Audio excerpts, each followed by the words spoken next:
थेट पुण्यामध्ये जाऊयात। पुण्यामध्ये उपमुख्यमंत्री अजित पवारांचा सध्या रोड शो सुरू आहे। पुण्यामध्ये दोन्ही राष्ट्रवादी एकत्र आलेले आहेत, त्यांची युती झालेली आहे आणि त्यानंतर आता एक मोठा रोड शो अजित पवारांकडून आयोजित केला गेलाय। एका गुलाबी रंगाच्या गाडीतून हा रोड शो सुरू आहे, त्यामुळे पुन्हा एकदा अजित पवार आणि गुलाबी रंग या समीकरणाची चर्चा होणार हे निश्चित आहे।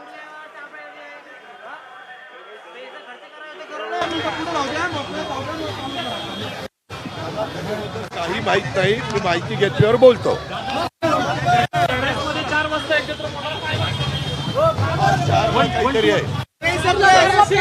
4 ठीक आहे, नमस्कार।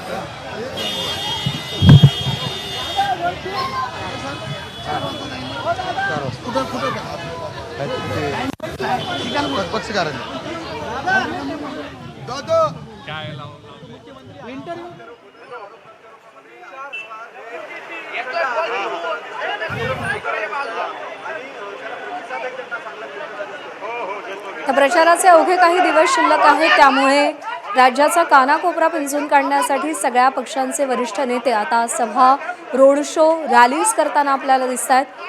उपमुख्यमंत्री अजित पवार यांचा पुण्यामध्ये हा रोड शो सुरू आहे। पुण्यामध्ये मतांचं विभाजन होऊ नये यासाठी दोन्ही राष्ट्रवादी एकत्र आलेले आहेत।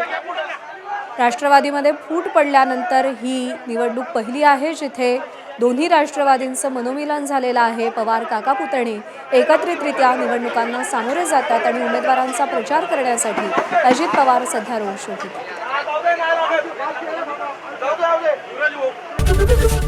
एबीपी माझा, उघडा डोळे बघा नीट।